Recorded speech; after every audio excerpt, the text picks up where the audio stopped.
ॐ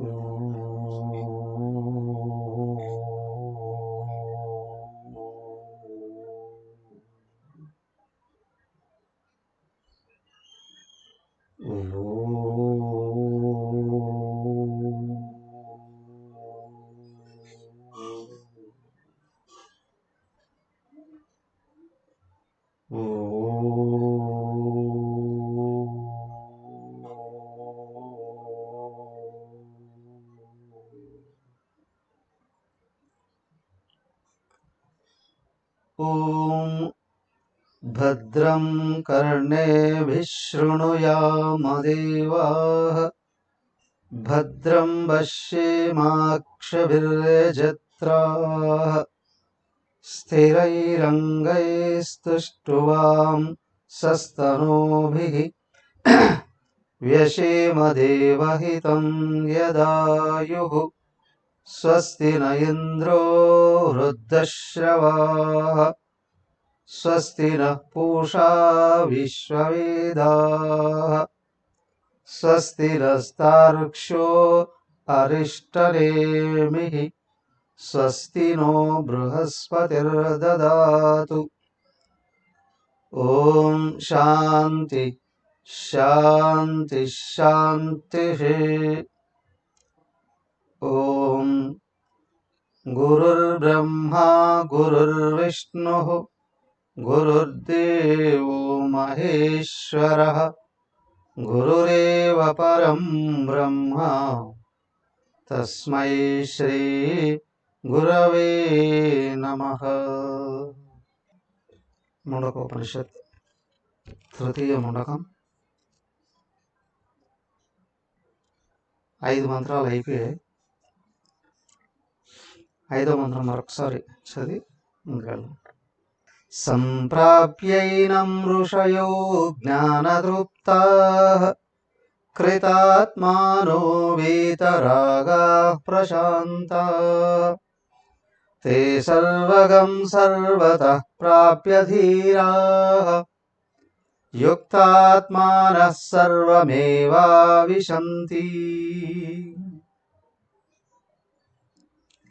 एनं ऋषयः संप्राप्य ఋషయః ఏనం సంప్రాప్య ఈ ఆత్మ లభించినప్పుడు ఋషులైనటువంటి వాళ్ళు జ్ఞానతృప్తాః జ్ఞానతృప్తిని కృతాత్మానః జీవితంలో సంపూర్ణంగా విజయాన్ని కృతార్థతను పొందినటువంటి వాళ్ళై వీతరాగా ప్రపంచం మీద ఎక్కడ ఏ విషయాల్లో రాగద్వేషాలు లేనటువంటి వాడు ఏ తాదాత్మ్యాలు లేనటువంటి వాడు ప్రశాంతాః ప్రశాంత స్థితిని పొందుతున్నారు.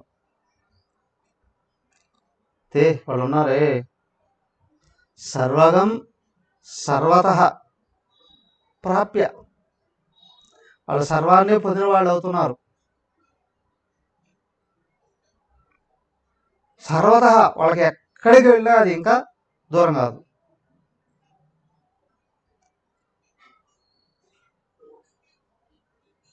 అలాంటి దానిని పొందారు. ధీరా వాళ్ళే ధీరులు.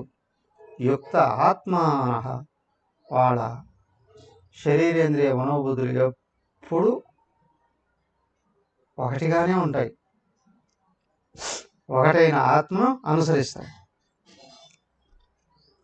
సర్వమేవ ఆవిశంతి వాళ్ళంతటినీ పొందారు.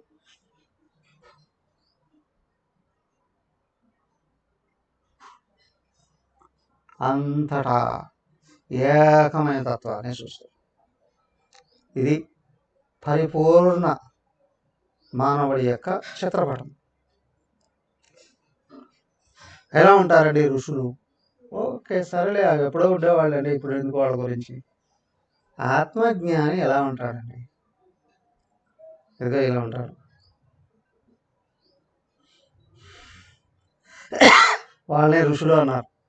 ఋషులు అంటూనే పెద్ద గడ్డం, పెద్ద జుట్టు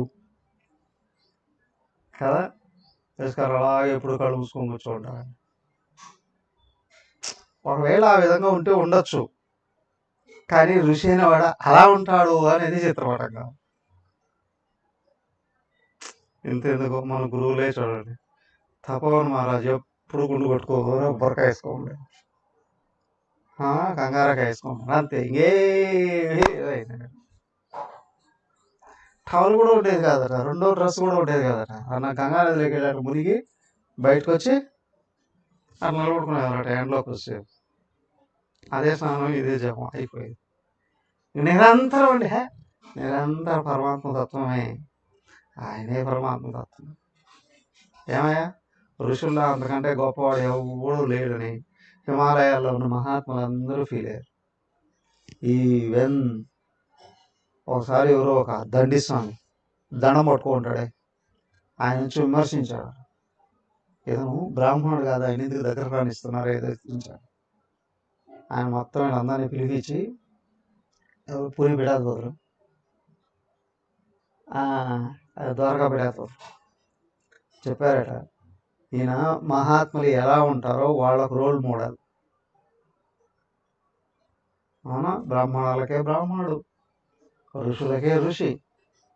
ఆయన చూసి శాస్త్రాల్లో లేని విషయాలు కూడా సరిదిద్దుకోవాలి, అంతేగాని ఆయన విమర్శించడానికి ఎవడికి తగదు. ఏమయ్యా, సరే, ఆయన శిష్యుడు ఎవరు? స్వామి చిన్మయానంద మహారాజ్.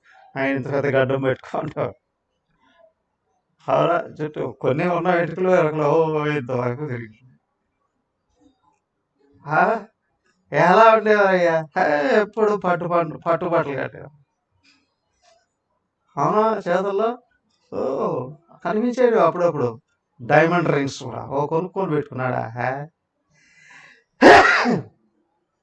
కనిపిస్తే ఇచ్చేసేవాళ్ళు, అదేదో ఉండేటి కొద్దిసేపు, ఇంకెవడన్నా వస్తే వాళ్ళకి ఇచ్చేసి వెళ్ళిపోతూ ఉండే. పొడవు విమానాల్లో ఏమో ఆయనకి పోలికేంటే. అవునా, ఈయన అన్నాడు, మా గురువు గారు అంత గొప్పవారు ఎవరు లేరు. ఆయన అన్నాడు, నా శిష్యుడు అంత గొప్పవారు ఎవరు లేరు. అది కదా గురు శిష్య సంబంధం. అవునా, ఆయన శిష్యుడు ఒకవైపు మాతాజీ, ఒకవైపు తేజమయాన్ని చూస్తున్నాం. మాతాజీ అత్యంత నిరాడంబరంగా వస్త్రాలు ధరించి నిరాడంబరంగా మహాశక్తి స్వరూపంగా. తేజమయానంజీ ఆయన చూసిన, ఆయన ఏంటంటే మెడలో తులసి మాల కూడా, మెడలో రుద్రాక్ష మాల కూడా కనిపించింది. ఆయన ముఖాన్ని బొట్టు కూడా పెట్టాడు. గుడి చేసుకున్నాడా? అదే లేదు. గురుదేవులాగా ఎవరు జుట్టు పెంచుకున్నారా? ఆ బ్యాగ్ హాయిగా కట్ చేసి సింపుల్గా ఉండేవారు. ఏమయ్యా, మహాత్ములు ఎలా ఉంటారు? వీళ్ళందరూ మహాత్ములు కదా, ఎలాగైనా ఉంటారయ్యా, వాళ్ళ ఇష్టం. ఎలా ఉంటారయ్యా ఋషులు? వీళ్ళు నలుగురు శాస్త్రాలను శాసించారు. తపోవనుడు శాస్త్రాలే రాసేశారు. గురుదేవులు ప్రపంచానికి ఒక నూతన వ్యాఖ్యానాన్ని అందించారు. ఈ శాస్త్రాలని ఇట్లాగా ఉపయోగించుకోవాలి. అవును, అత్యంత జటిలమైన నిరక్తాన్ని అందించారు మాదాజీ. గురూజీ ఆయన తక్కువ, ఆయన సొంతంగా శాస్త్రాలు తయారు చేసి ఇచ్చారు. ఎవరయ్యా తక్కువ? ఎట్లా ఉంటాడయ్యా మహాత్ముడు? వాళ్ళ ఇష్టమయ్యా, నువ్వు చూడు, నీకు దమ్ముంటే అర్థం చేసుకోవడానికి కృషి ఎదుగుతావు, అంతే. ఋషాయ, వీళ్ళందరూ ఋషులే, నో డౌట్. జ్ఞాన తృప్త, ఏమంటే వాళ్ళు తృప్తిగా ఉన్నారా? ఏంటా క్వశ్చన్? వేల కోట్లు కాదు, లక్షల కోట్ల సంపదలు ఉన్నాయి, ఏదో అసంతృప్తితో బతికే వాళ్ళు ఉంటారు. అవునా, దేశ ప్రధాన మంత్రి ఆ పదవి మీద కూర్చున్న వాళ్ళు ఎంతవరకు నిజంగా సంతృప్తిగా జీవించారు? ఎంతమంది సంతృప్తిగా జీవించారు? ఎంతమంది ఆదర్శవంతంగా జీవించారు, ఎంతమంది పూర్వ జీవితాలు జీవించారు, ఎంతమంది ధైర్యంగా జీవించారు. ఋషులు చూడండి, ఆ తపోవన్ మహారాజు అక్కడ ఒక అంగారక వేసుకొని కూర్చుంటే రమణ మహర్షి వారు ఇటు ఒక గోసి పెట్టుకొని కూర్చోండి.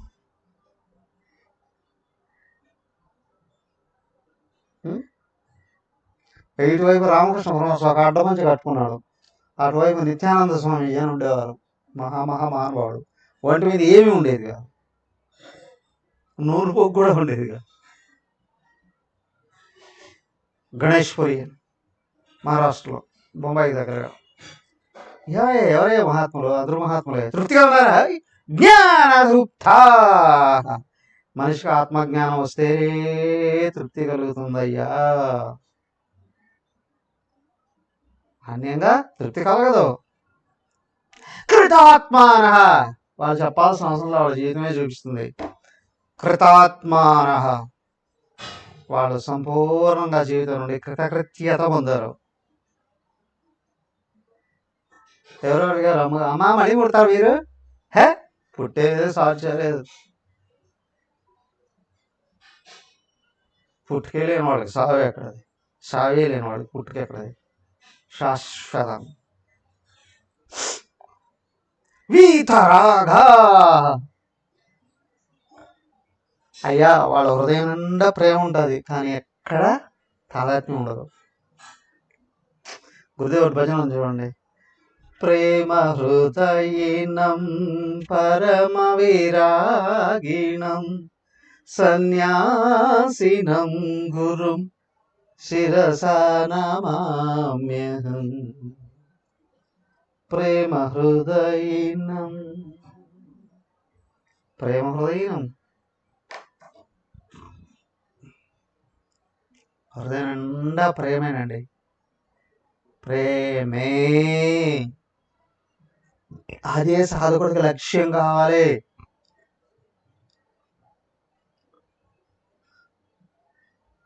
ప్రేమ హృదయీనం పరమ విరాగిణం. ఎంతో ఆత్మ లేదు. ఎందుకండి? ఇంత బ్రహ్మాండాన్ని తయారు చేసేటువంటి భగవంతుడు ఎవరిని పట్టుకొని కూర్చుంటాడు?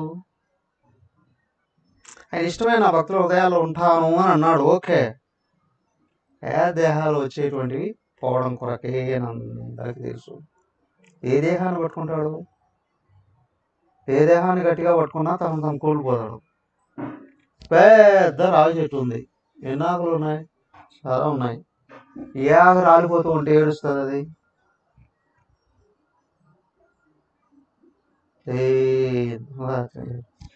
100 ఆకులు రాలిపోతే 1000 ఆకులు పుడుతూ ఉంటాయి, అవునా? అలాగే ఎందుకండి ఇది అని అంటే, లోపల ఉన్న ఆత్మతో తాదాత్మ్యం ఉన్నప్పుడు, ఆత్మీయ తన ఉన్నప్పుడు ఉన్నది ఒకటే నిజం, మిగతాదంతా అట్లా కాలంలో కదిలిపోతూ ఉంది. వీతరాగా జడ విషయాలు, శరీరం మన బుద్ధులు కూడా జడాలే. మన బుద్ధులు కనిపించాడు, శరీరం కనిపిస్తుంది. కానీ దీంట్లో చైతన్య స్వరూపుడైన భగవంతుడు ఉన్నప్పుడే ఇది కలకలాడుతూ ఉంటుంది. కానీ ఏ దేహంతో తాదాత్మ్యం చెందినా, ఏ వస్తువుతో తాదాత్మ్యం చెందినా తప్పనిసరిగా దెబ్బతగులుతుంది. కానీ లోపల ఉన్న జీవుడు ఉత్తమ మార్గంలో వీడి ఆత్మతత్వాన్ని అందుకోవాలి అని కోరిక కలిగి ఉండాలి. అదే అనేది ప్రేమ హృదయం అంది. లోపల ఉన్న జీవ చైతన్యం మీద పరమపూర్ణమైన ప్రేమ. ఎంత ప్రేమ అండి! నా రక్తం పంచుకొని పుట్టిన వాడి మీద నాకు ప్రేమ ఉండదా? ఓకే ఓకే ఓకే అయ్యా, నా మీద నాకు ప్రేమ ఉంటుంది ఉండదా? చెప్పిన మాట వినట్లేదనో, లేదా అన్ని పనిమాల పనులు చేస్తున్నాడనో, రక్తం పంచుకొని పుట్టిన వాళ్ళు కూడా తన్ని పక్కన పెడతారా లేదా? పక్కన పెడతారా లేదా? వీడి సిగ్గురాదండి బయట పెడితే కానీ అంటారా? అంటారా? అంటామండి. అయ్యా, అక్కడ బయట పెట్టడానికి అవకాశం ఉందయ్యా. ఇప్పుడు బీర్బల్ని అడిగాడు అక్బర్. బీర్బల్, నేను గొప్ప దేవుడు గొప్ప అన్నాడట. ఆయన తడుముకోకుండా మహారాజ్ మీరే గొప్ప అన్నాడట. అది ఎట్లా రావాలంటే, మీ కోపం వస్తే మీ రాజ్యాన్ని నుండి బయటికి పంపించేయగలరు ఎవరినైనా. భగవంతుడు ఎవరిని పంపించగలడండి? చెప్పగానే చెప్పాడు, కొట్టేవరా కొట్టాల్సిన చోట. అవునా, నువ్వు రాజ్యం. భగవంతుడు బ్రహ్మాండాన్ని 4వ వంతుగా కలిగిన వాడు. ఇన్ని బ్రహ్మాండాల్లో ఈ సూర్య కుటుంబం ఎంత? ఈ సూర్య కుటుంబంలో భూగోళం స్థలం ఎంత? ఆ భూగోళంలో భూమి ఎంత? భూమి మీద నీ రాజ్యం ఎంత? నువ్వెంత? అవునా? భగవంతుడు ఆకాశమే 4వ వంతు ఆయనలో. వీతరాగా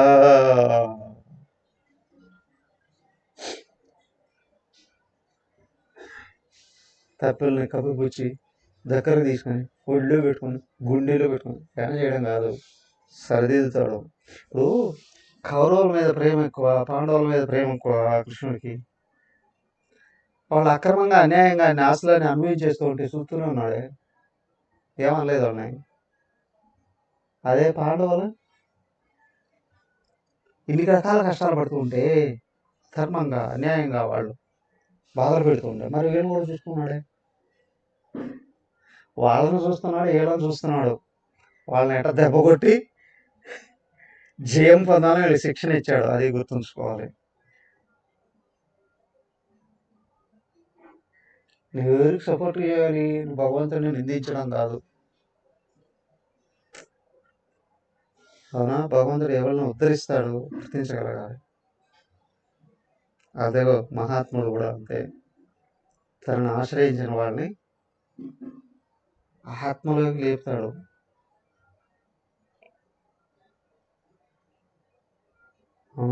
సత్యంలోకి నిలబెడతాడు. ఎందుకు? తనదే, అందులో అదే వీతరాగా రాగం పోయినటువంటి వాడు ప్రశాంత. ఇది సారీ ఆత్మ యొక్క స్వభావం ప్రశాంత. ఆత్మకు దగ్గర కొద్ది ప్రశాంతత కలుగుతుంది.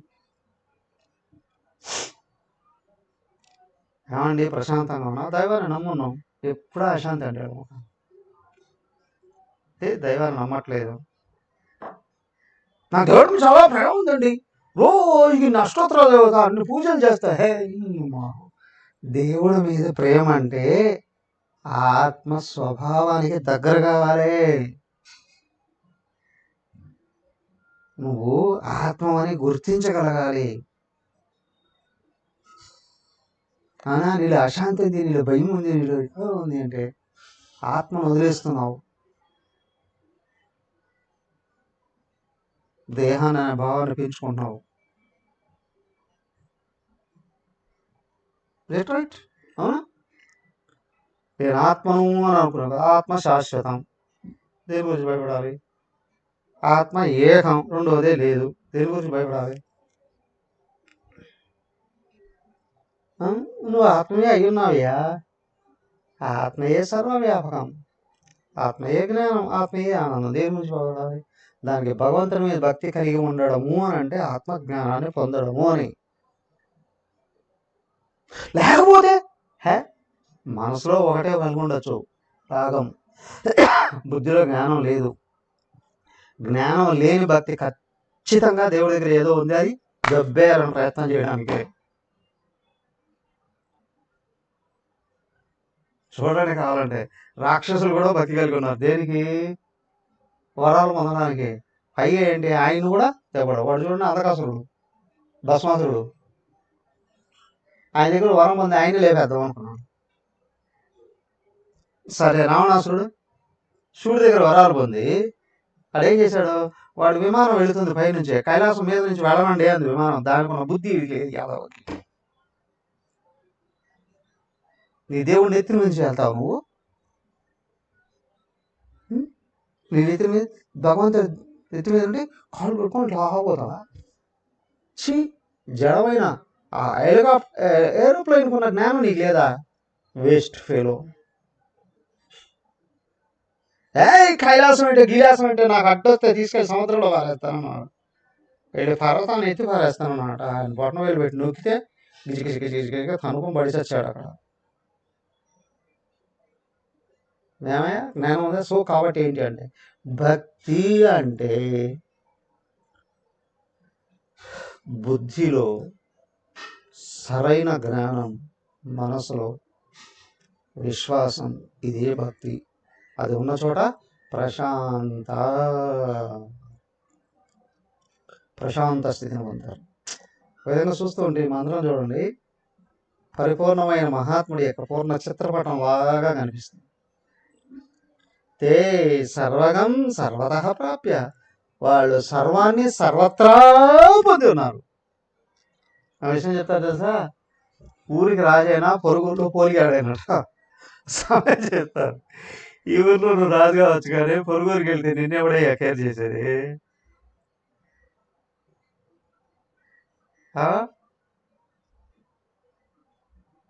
నీ ఊర్లో నువ్వు పెద్ద గొప్పగా ఉంది, నా ఇల్లు అంత ఎత్తుంది, సో వాట్, బయట పక్కన ఊరికి వెళ్తే నీకంటే పెద్ద ఇల్లు చాలా ఉండొచ్చు, అయినా నీ ఇల్లు నీ గురించి నీ ఊరు తెలుసుకోవాడు ఎవడు? Don't care. అయితే ఈయన ఉన్నాడే సర్వగం అంతటినే సర్వతః ప్రాప్య. ఎక్కడ పోయిన ఋషులు చూడండి, భూలోకంలోనా గౌరవించబడతారు, స్వర్గలోకానికి వెళ్ళినా గౌరవించబడతారు. అవునా? బ్రహ్మలోకానికి వెళ్ళినా సాక్షాత్ నారాయణ దగ్గరికి వెళ్ళి నేను వచ్చినప్పుడు లేచి నిలబడకుండా ఒకరొకరు సరసాలాడుతున్నారా అని లక్ష్మీదేవి నారాయణ చూసి ఒక్క తనుదన్నాడు. థింక్, నా ఎదురుగానా మీరు సర్వగం సర్వతః ప్రాప్య ధీరా. వాళ్ళు దేనికే భయపడరాయా?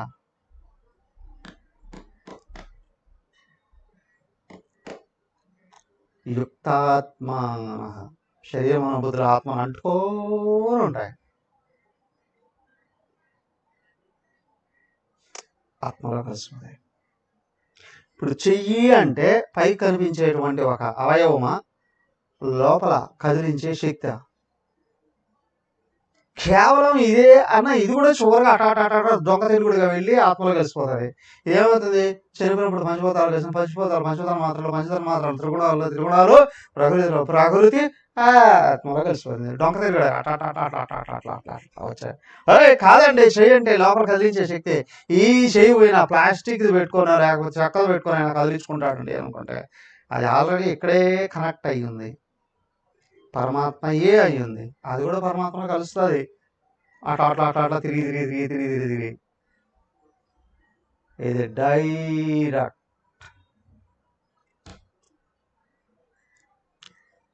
ధీరా, వాడు జ్ఞానవంతులు, వాళ్ళ ధైర్యవంతులు. మదం ఎక్కిన దున్నపోతకు కూడా ఉంటుంది ధైర్యం,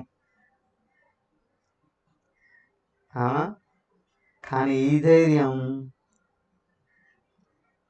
గన్స్ తీసుకొని వచ్చి ముఖం మీద పెట్టి కాల్చి పారేస్తాము అన్న. ఓం నమ శివాయ, ఓం నమ శివాయ, వెల్కమ్ మై డియర్ అంటారు. ఎందుకు ఈ పాపిస్తుంది?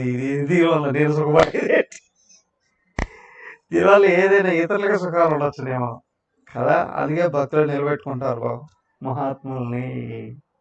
మహాత్ముడు ఏ రోజు కూడా నేను దేహాన్ని రక్షించుకోవాలి అని అనుకోడు. ఇది ఒక్కటి చాలు. నువ్వు పరిపూర్ణంగా ఆత్మదృష్టిని పెంపొందింప చేసుకోవడానికి కృషి చేస్తే ప్రకృతి నిన్ను రక్షించుకుంటుంది. ప్రకృతి ఈ దేహాన్ని రక్షించుకుంటుంది, సమాజమే రక్షించుకుంటుంది వాళ్ళకి అవసరాలు ఉన్నప్పుడు. ఏ అవసరం లేదండి, ఇంకెందుకు ఉండేది? ఎందుకు ఉండాలి?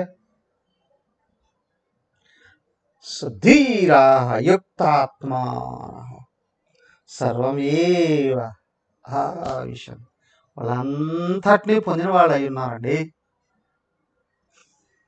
విచిత్రం ఏంటంటే భగవంతుడు డైరెక్ట్గా కనిపించడు, వీళ్ళ ద్వారాగా కనిపిస్తాడు. ఈశ్వరుడు మహాత్ముల ద్వారాగా మనకు గోచరిస్తాడు. కాబట్టి ఏంటి, వాళ్ళే అంటాం భగవాన్ మహారాజ్, తపోవన్ మహారాజ్, రమణ భగవాన్, రామకృష్ణ పరమహంస ఎందుకన్నారు? ఇప్పుడు ఈ కాలంలో అందరూ పెట్టుకుంటున్నారు పక్కన రకరకాలైనటువంటి బిరుదులు, శిష్యుల దగ్గరనే బిరుదులు ఇప్పించుకొని పెట్టుకుంటున్నాం.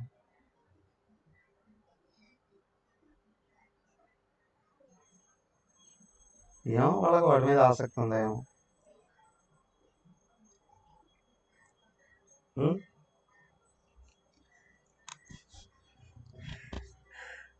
సరే, ఇదే మార్గంలోనే ఇంకొక విషయాన్ని కూడా చెప్తున్నారు.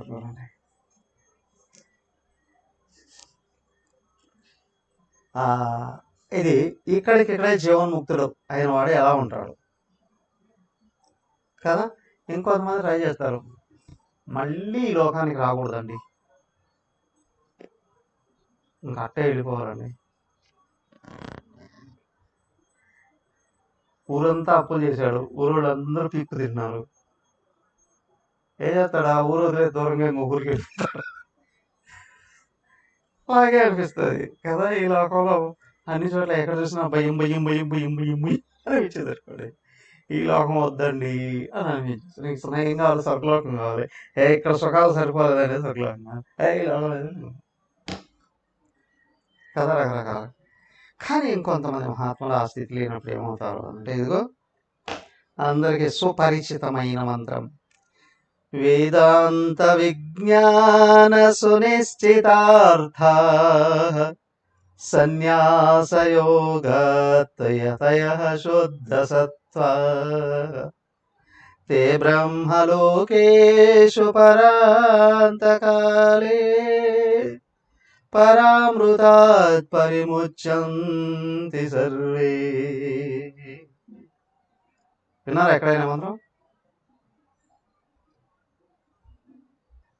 ఫలాలు చూస్తే విన్నట్టు ఉంది కానీ రాగం చూస్తే విన్నట్టుగా అనిపించట్లేదు. అని పూర్ణ కుంభంలో మంత్రమే. అయితే మరి రాగం ఏంటండి? మా గురుగారు ఏంటి చెప్పారు, నాకు అది నచ్చింది, నాకు అది నచ్చింది కాబట్టి అలాగే చెప్తాను. ఇంకోసారి వినండి, వేదాంత విజ్ఞాన సునిశ్చితార్థ సన్యాసయోగతయతయః శుద్ధ సత్వ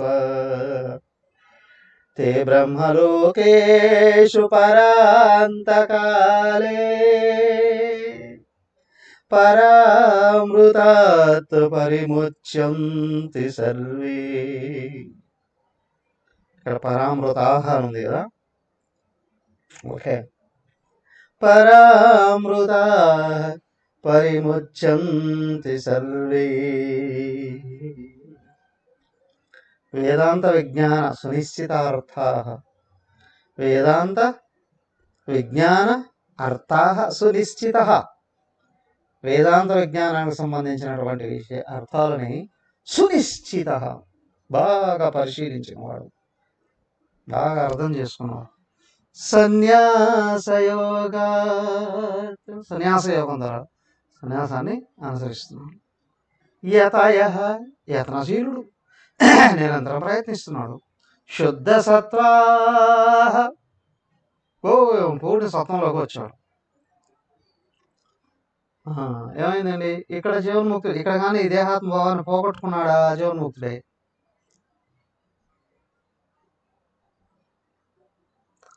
తే బ్రహ్మలు, అలాంటి వాళ్ళు మళ్ళీ వేరే చోటకి ఎక్కడికి వెళ్ళాల్సిన అవసరం లేదు.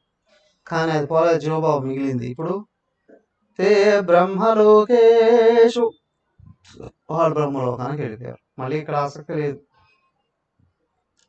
ఉన్నారు. ఎందుకంటే గురువు అనుగ్రహం ఉంటే జీవన్ముక్తి. జీవన్ముక్తుడైన వాడు యథాశయ, దేని ఎందు ఆసక్తి లేదు.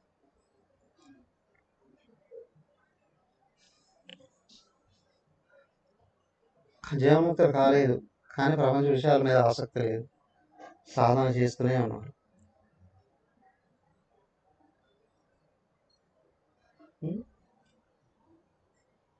కొంతమంది చాలా ఫ్యాషన్గా దేవుళ్ళను పూజిస్తాం కానీ మహాత్ములను పూజిస్తాం, స్వాములను పూజిస్తాం, మహాత్ములను పూజిస్తాం. అరే ఈశ్వరుడే గురు రూపంలో ఎదురుగా వచ్చాడండి అని. నువ్వు ఈశ్వరుని ప్రత్యక్షం చేసుకుని ఆయన ద్వారా ముక్తి పొందాలి అంటే ఏమవుతుంది? కానీ గురువు గారిని కానీ గుర్తించావో నీ నిజ రూపాన్ని ఇక్కడే చూపిస్తాడు ఆయన. అది పొందావా ఇంకా ప్రపంచం మీద కోరిక రాకుండా జయించేసుకోగలిగితే చాలు. ప్లస్ ఒకవేళ ఏదైనా మిగిలిన మళ్ళీ ఇక్కడే ఒకటి కంప్లీట్ చేస్తాం. కాదు కాదు కొంతమందికి శాస్త్రం అంటే నమ్మకమే, ధర్మం అంటే నమ్మకమే, దేవుడు అంటే నమ్మకమే, కానీ గురువుని గుర్తించలేరు. ఎక్కడో అవిశ్వాసం కొంచెం ఉంది అంటే ఎవడో వస్తాడు, మాయే పట్టుకొని వస్తుంది ఆ అవిశ్వాసాన్ని పెంచడానికి. పైగా నీ గురువు కంటే నువ్వే చాలా గొప్పవాడు ఏం చూపిస్తుంది. వీడు పొంగి పొర్లిపోతాడు అంటే ఏకత్వాన్ని మర్చిపోయాడు. ఆత్మ గుర్తుంది అంటే ఉన్నది ఒకడే కదా. నా గురువు అనుగ్రహంతో ఆయనలో కలిసిపోవాలి అని అనుకుంటాడు. ఆయనేనండి ఇక్కడ ఉండేది, వేరే ఏమీ లేదండి. కానీ గురువు నన్నేంగా చూసి నా గురువు కంటే నేనే గొప్ప, నా బోల్డ్ టాలెంట్స్ ఉన్నాయి. నా గురువు గారికి 100 మంది భక్తులు ఉంటారు, నాకు 300 మంది భక్తులు ఉన్నారు, 300 మంది భక్తులు ఉన్నారు. నా గురువు గారు ఉపన్యాసం ఇస్తే 100 మంది వస్తారు, నేను ఇస్తే 300 మంది 400 మంది వస్తారు. అబద్ధం అనుకున్నారు, చాలామంది ఉన్నారు, చాలామంది ఉన్నారు చూసాను. ఈ అజ్ఞానం ఎక్కడైతే పెరుగుతుందో దేహాత్మంలోకి వెళ్ళిపోతున్నారు, భిన్నత్వంలోకి వెళ్ళిపోయినట్టుగా. గురువు చూపించే తత్వం గుర్తిస్తే ఇప్పుడు చూడండి, గురుదేవ్ దేహాన్ని వదిలేంత వరకు ఒక చోటట యజ్ఞం ఏర్పాటైంది. ఏదో డాస్ మీద ఎక్కుతూ కిందికి దిగేసి అలాగే వెళ్ళిపోయాడట. అలా చెప్పలేదు, ఏమైంది అని ఎంక్వైరీ చేస్తే నా గురువుగారు ఫోటో లేనప్పుడు నేను ఎందుకు కూర్చుంటాను అక్కడ, నేను ఎందుకు ఉపన్యాసం ఇస్తాను?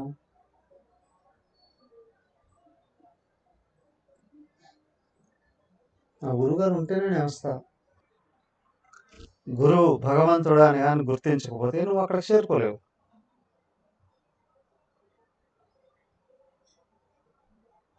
గురువు చిత్రపటాన్ని పెట్టుకోవడానికి కూడా నువ్వు ధైర్యం చేయట్లేదు అంటే నీలో ధైర్యమే లేదు, ఆత్మ లక్షణాలు లేవు అని.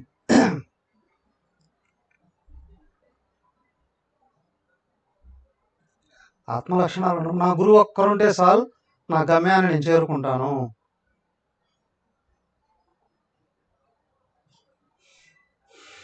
చూడండి, గురు శిష్య సంప్రదాయానికి ఒక గట్టి అతి అద్భుతమైన పురాణం చూపించాడు గురుదేవులు. చూడండి, గురుదేవులు వాళ్ళ గురువుగారి ఫోటో లేకుండా ఎక్కడ ఏ కార్యక్రమం కనిపించదు.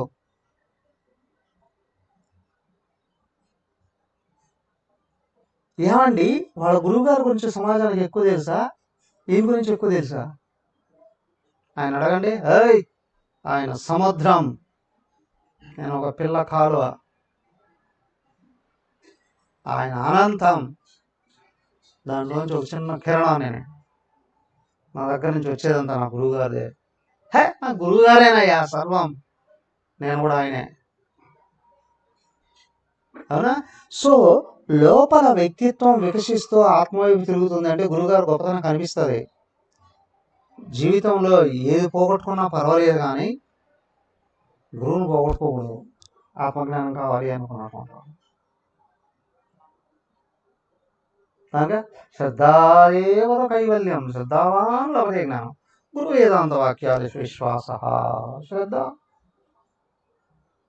సో కాబట్టి ఏంటంటే ప్రపంచంలో మహాత్ములు అనేక మంది ఉంటారు, ఆచార్యులు అనేక మంది ఉంటారు, కానీ నన్ను మార్గ నిర్దేశనం చేసే గురువు ఒక్కడే ఉంటాడు. గురువుకే నరకాన్ని చూపించేటువంటి శిష్యులు ఎదురైతే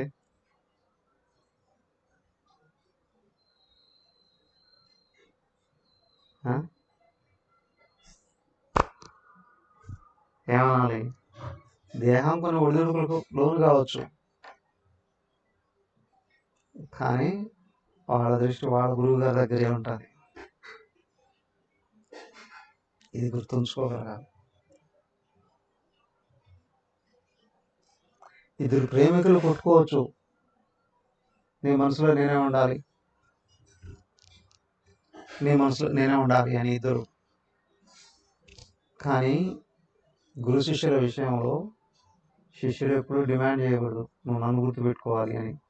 అంతకంటే పరమ దరిద్రుడు ఒకడు ఉండడు. గురువుగారు చూపిస్తారు నా హృదయం నిండా నా గురువే అని. అదే నువ్వు అనుసరించాలి.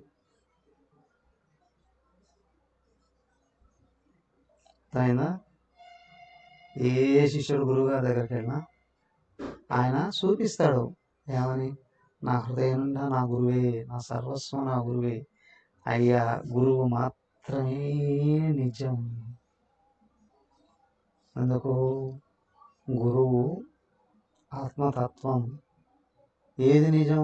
ఆత్మ ఒక్కటే నిజం. నువ్వు దేన్ని నమ్ముతున్నావో దాన్ని అనుసరిస్తావు, దేన్ని అనుసరిస్తున్నావో అదిగా మారుతావు.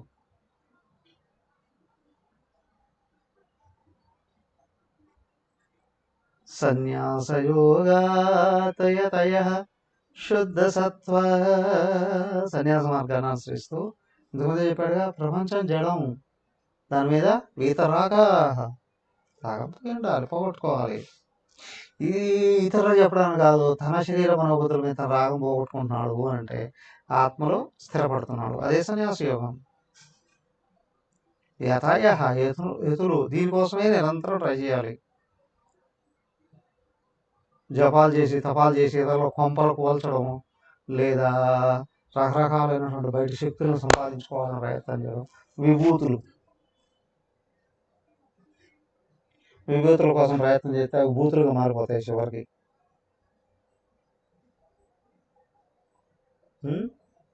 నేను చాక్లెట్ సృష్టిస్తా, నేను విభూతి సృష్టిస్తా, నేను పసుపు సృష్టిస్తా, నేను ఇంకోటి ఏదో సృష్టిస్తా. ఇవన్నీ కూడా ప్రకృతిలో భాగమే కదా. 7 ఏళ్ళు కష్టపడి ఇట్లాంటి భస్మాన్ని తయారు చేసి శక్తిని సంపాదించి ఆ 7 ఏళ్ళు ప్రయత్నిస్తే నువ్వు అనంతమైన పరమాత్మను పొందొచ్చు. ఈ బూడిదేంటరా బాబు, రోజు ఒక కర్ర తగల పెడితే అక్కడ రాదు అనా కదా. ఒక పిడక తగల పెడితే ఇంత బూడిద వస్తుంది, అవునా? 5 రూపాయలు ఎత్తి వస్తుంది. దానికోసమా? ఏతయ శుద్ధ సత్వ. కాబట్టి అంతఃకరణ శుద్ధమవుతుంది అంటే ఏకత్వం గోచరిస్తుంది. నీకు ఏకత్వం గోచరించట్లేదు అంటే అంతఃకరణ అశుద్ధం అవుతుంది. మలం అన్నారు దానికే. అంతఃకరణ ప్రకృతిమయమైపోతే మలం అన్నారు. మలం అంటే అవిద్యను మలం అన్నారు. దేహాత్మవాన్ని పొందింపచేసేది, ఆత్మను కనిపించినప్పుడు చేసేది. తే బ్రహ్మలోకేషు పరాంధకారే. ఇలాంటి వాళ్ళు ఉన్నారే, బ్రహ్మలోకానికి వెళ్తారండి. బ్రహ్మదేవుడు ఉన్నంతవరకు అక్కడ ఉంటాడు, బ్రహ్మదేవుడితో పాటు పరామృత. బ్రహ్మదేవుడు అంతకాలంలో, వీళ్ళు కూడా పరామృత పరమాత్మలో సర్వే పరిముచ్యంతి, ఆయనలో కలిసిపోతుంది. ఏమండి బ్రహ్మదేవుడు బ్రహ్మలోకానికి వెళ్ళి, తెలుసండి స్వామి మీరు అనేసారి చెప్పారు బ్రహ్మలోకం గురించి, అక్కడికి వెళ్ళి బ్రహ్మలోకంలో మళ్ళీ ఇంకా ఇన్నేళ్ళు ఉన్నారు. వద్దు అనుకున్న వాళ్ళు తే బ్రహ్మలోకేషు, వాళ్ళకి ఇదే బ్రహ్మలోకంగా కనిపిస్తారు. ఈ బ్రహ్మలో వెళ్ళేవాడు ఆ బ్రహ్మ కాదయా, బ్రహ్మమే రూపమైన లోకం, బ్రహ్మమే స్వరూపమైనటువంటి లోకంగా. ఏంటి చూడండి, ఒక్కసారి ఆత్మవైపు నుండి చూడండి, ఉన్నంత పరమాత్మనే కదా. పిపీలి కాదు బ్రహ్మ పర్యంతం సర్వజీవరాశులు పరమాత్మ స్వరూపమే. ఇదే బ్రహ్మలోకం. ఇది గుర్తుంచుకోవడమే బ్రహ్మలోకం. బ్రహ్మరూపీలోక. పరాంతకారి. వీళ్ళకు పరాంతకారి ఏమిటయ్యా? అహంకారం చచ్చిపోయే సమయం. దేహం చచ్చిపోయే కాలం కాదు, అహంకారం చచ్చిపోయే సమయం. అదే పరాంతకాలం. చూడండి, దేహం పుడుతుంది 100 ఏళ్ళు, ఇంకా ఎవడో బతికేవాడు 150 ఏళ్ళు, 50 ఏళ్ళు, 60 ఏళ్ళు, ఎప్పటికైనా దేహం చచ్చిపోయి తీరాల్సిందే. కానీ లోపల జీవభావం ఉంది, జన్మలు జన్మలు జన్మలు జన్మలు జన్మలు జన్మలు ఇస్తూనే ఉంటుంది. దాని సావే పరాంతకాలం. సర్వే పరిముచ్యంతి పరామృత. ఎప్పుడు ఈ జీవభావం చచ్చిపోయిందో, దేహాత్మభావం చచ్చిపోయిందో, ఆ ఆత్మతత్వాన్ని పొందేశారు.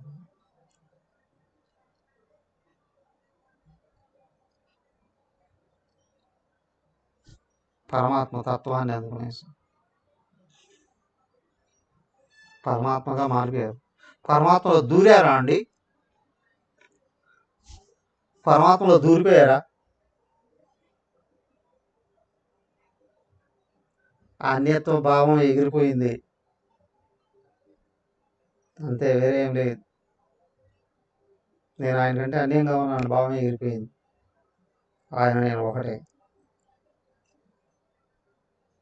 ఇది జీవన్ముక్త స్థితి. కానీ దీని ఉన్నట్టు చూసుకుంటే బ్రహ్మలోకానికి వెళ్తే అక్కడ సావాలి మళ్ళీ. అందాక లేదు వద్దనుకున్నాడా, ఇక్కడే ఆత్మ కావాలనుకున్నాడా? జీవన్ముక్తి, జీవన్ముక్తి. అది జీవన్ముక్తులు ఎట్లా ఉంటారో ముందు మంత్రం చెప్పింది 5. జీవన్ముక్త స్థితి ఏంటో 6 చెప్పింది. చూడండి, జీవన్ముక్తి గురించి ఒకసారి మళ్ళీ పరిశీలిస్తే ఇట్లా ఏముంటుంది? వేదాంత విజ్ఞాన సునిశ్చితార్థ. వేదాంత విజ్ఞానాన్ని బాగా పరిశీలించగలిగినప్పుడు ఏం కనిపిస్తుంది? ఉన్నవాడు ఒకడే, అదే ఆత్మ, అదే నేను. సన్యాసయోగాత్. ఇదే సన్యాసయోగం. ఉన్నది ఆత్మ ఒకటేనండి, నేను కూడా అదే. యహ దాన్ని నిలబెట్టుకోవడానికి వస్తాయి. శుద్ధ సత్వ, నీ అంతఃకరణ శుద్ధి అయిపోయినప్పుడు, శుద్ధి అయినప్పుడు ఏ బ్రహ్మలోకేషు, వాళ్ళకి ఈ లోకమే పరబ్రహ్మంగా మారిపోతుంది. పరాంతకాలే అంతా పరమాత్మ, అంతా పరమాత్మ, అందరూ పరమాత్మ, అందరూ పరమాత్మ. ఇది కూడా కొంచెం అడ్డే. అందరూ పరమాత్మే, అందరూ అనేది కనిపిస్తుంది కదా, అవునా? సాత్విక అహంకారం పట్టుకొని ఉండే పరాంత, ఇది ఎప్పుడైతే ఎగిరిపోయిందో నిర్వికల్ప నిశ్చల సమాధిలో, నిర్బీజ సమాధిలో ఇది కూడా ఎగిరిపోయింది. పరామృత, పరమాత్మగా మారిపోయాడు.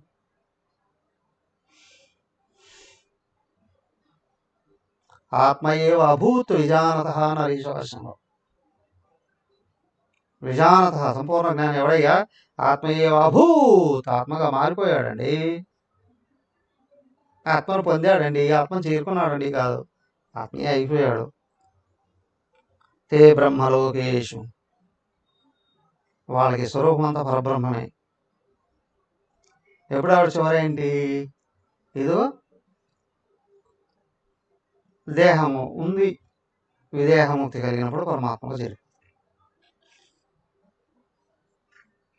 ఏమండి, ఆయన విదేహముక్తి పొందితే ఏమవుతాడండి? మా గురువుగారు మళ్ళీ వస్తారండి. కావాలంటే నీ గురుగారు రూపంలో ఇంకొకరు ఏమైనా రావచ్చునేమో. ఆయన వద్దు అనుకున్నప్పుడు ఏకమైపోతాడు. అప్పుడు ఎలా ఉంటుందండి? మంత్రం చదివిస్తుందా?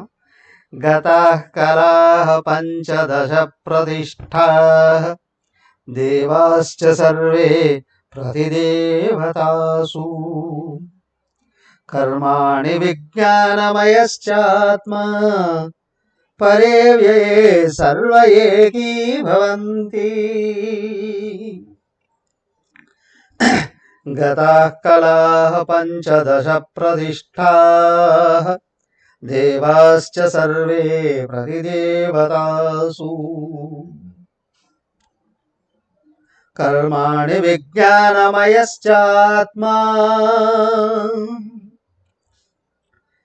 పరే వ్యయే సర్వ ఏకీభవంతి.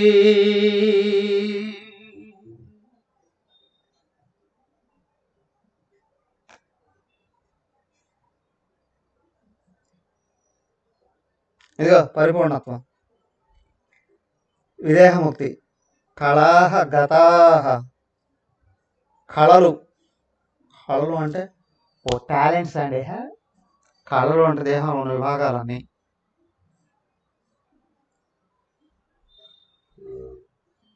ఒక కారు కావాలి ఏమన్నా, లేదా ఒక సైకిల్ కావాలి అని అనుకున్నా, వాడు కొంచెం టైం అడుగుతాడు. ఈ టైంలో రాండి మీకు రెడీ చేసి పెడదాం. సైకిల్ ఉన్నాయి కదా రెడీ చేసి పెట్టామండి. ఇది షో కేస్, షో రూమ్ చూపించడానికి మీకు టైం ఇవ్వండి. ఆ టైంకి ఏం చేస్తాడు, రకరకాల అన్ని స్పేర్ పార్ట్స్ ఉంటాయి. డే తీసుకొని వచ్చి క్లబ్ చేసి దీపాన్ని వచ్చేస్తాం. బ్రహ్మదేవుడు చేసే పని కూడా ఇదే. స్పేర్ పార్ట్స్ అన్ని తీసుకుని వచ్చి ఒక రూపం కల్పించి చేస్తుంది. ఎక్కడ తయారు చేస్తాడండి ఆయన? ఒకే చోట పెట్టుకుంటే కష్టం అని చెప్పి ఏం చేస్తాడు, మాతృ గర్భాన్ని అసెంబ్లింగ్ యూనిట్గా పెట్టించాడు. మాతృ గర్భాన్ని అసెంబ్లింగ్ యూనిట్గా పెట్టుకున్నాను. కొత్త కంపెనీ కార్లు వచ్చాయనుకోండి, వాళ్ళు టైం చెప్తారు, అయ్యా నెక్స్ట్ ఇయర్ కానీ రావండి, 6 నెలలు పడుతుందండి, 3 నెలలు పడుతుందండి. అలాగే అన్నిటికంటే విలువైంది ఏదయ్యా, మనిషి శరీరం కదా, దానికి ఇది అసెంబ్లింగ్ జరగాలి అంటే 9 నెలలు పడుతుంది. ఒకవేళ తొందరగా బయటకు నెల తక్కువ అంటారు,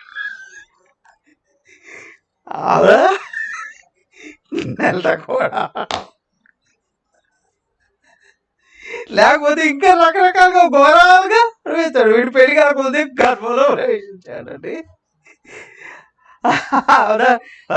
మానవ దేహం తయారు కావాలరా అంటే 9 నెలలు పడుతుందండి అసెంబ్లింగ్ చేయడానికి. ముందు ఉందా లేదా చెప్పండి, ఎవరన్నా కాదనగలరా?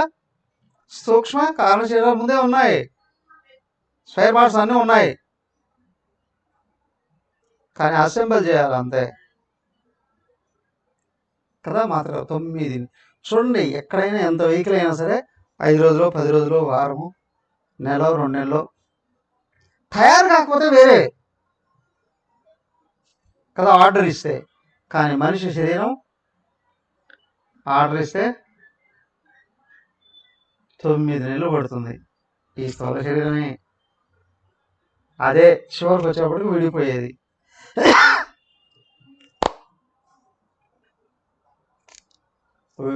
విశేషం తెలుసా, సామాన్యులైనటువంటి మనుషులకైతే అది విడిపోదు కాబట్టి తల పెట్టేస్తారు లేదా పుడిచిపెట్టేస్తారు. ఏమండి ఇంకో విషయం, మరి మహాత్ములు చనిపోయినప్పుడు అట్లాగే పెట్టేస్తారు కదా, విడిపోలేకుండా జాగ్రత్తగా అని అంటారేమో. ఆయన ముందే విడగొట్టి పారేసేసారు.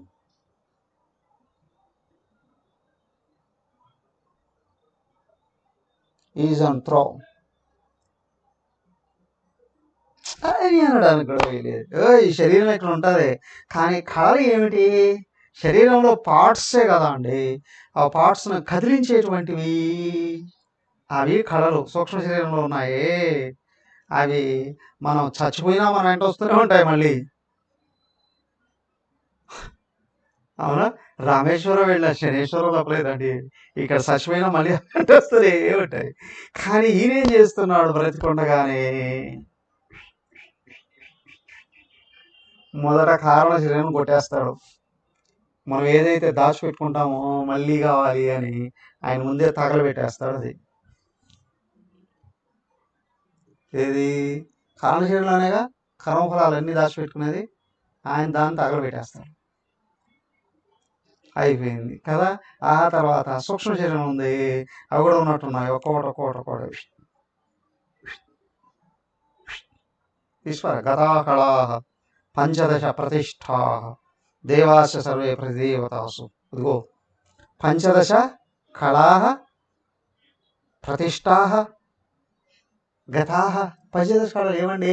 అవేనయ్యా 5 జ్ఞానేంద్రియాలు, 5 కర్మేంద్రియాలు, ఇంకా 5 ఉన్నాయి పంచ ప్రాణాలు ఉన్నాయి లేదా వాటి స్థానంలో. ఇవి పంచదశ. 16వ కళ షోడశ కళ ఏదయ్యా? చిర చైతన్యం. ఈ 15 ఏం చేస్తాడు, వెళ్ళండి మీ అమ్మగారి ఇంటికి అని అంటారు. అవునా? మీ అమ్మగారింటికి మీరు వెళ్ళిపోండి అంటాడు. సర్వే దేవా ప్రతిదేవతా సుగత కదా. కంటిలో శక్తిని వెళ్ళిపో సూర్యుడికి, ముక్కులో శక్తిని వెళ్ళిపో గాల్లోకి, చెవిలో శక్తిని వెళ్ళిపో దిక్కులకి, అవునా? నాలుగు మీద శక్తిని వెళ్ళిపో నీటి మీదకి, వరుణదేవుడి దగ్గరికి కదా. కాబట్టి ఏంటి అంటే 5 కర్మేంద్రియాలకు 5 అధిదేవతలు ఉన్నాయి, 5 జ్ఞానేంద్రియాలకు అధిదేవతలు ఉన్నాయి. అలాగే ప్రాణాలు వాటి వాటి మూలాల్లోకి వెళ్ళిపోండి అని చెప్పేస్తాడు వాటిని. అదే దేవతా సర్వే ప్రతిదేవతాసు అనింది. వాటి వాటి మూలాలకు వెళ్ళిపోతాయండి అవి.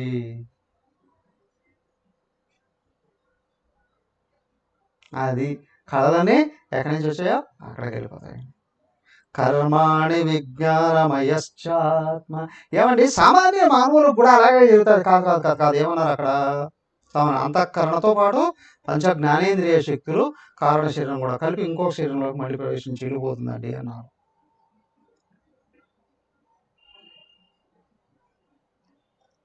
పదిహేను చెప్పారా? 5 జ్ఞానేంద్రియాలు అంతఃకరణ కారణ శరీరంతో కలిసి మరో శరీరం కోసం ఇంకో శరీరం ఎత్తుక్కుంటూ పోతాయండి. అవన్నీ ఇక్కడ విడిపోతాయి, మూలాలకు వెళ్ళిపోతాయి. ఇంకా లేడు ఇక్కడ. ఎవరో దేహాత్మ భావం ఉంటేనే ఉంటాయి. కానీ దేహం ఉంది కదా, కొన్ని రోజులు పని చేస్తూ ఉంటాయి అంతే.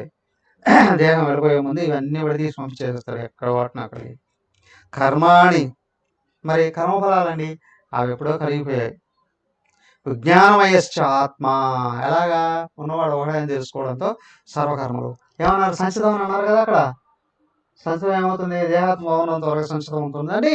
దేహాత్మ భావనం పోవడంతో కర్మఫలాలన్నీ కరిగిపోయాయండి. సంచితం కూడా ఏమైపోయింది? వేయించిన విత్తనంలాగా అయిపోయింది. ఇంకా మళ్ళీ జన్మించడానికి అవకాశం లేకుండా ఉంది. పరే అన్నిటికంటే ఎక్కువైంది. అవ్యయే నాశరహితమైంది. సర్వ అదే అన్నీ అయ్యింది. ఏకీభవంతి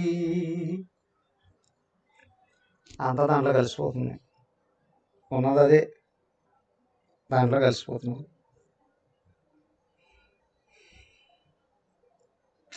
జీవన్ముక్తుడిని గురించి కాదు, విదేహముక్తిని గురించి ఈ మంత్రంలో చెప్పినంత వివరంగా అద్భుతంగా అక్కడ చెప్పాలి.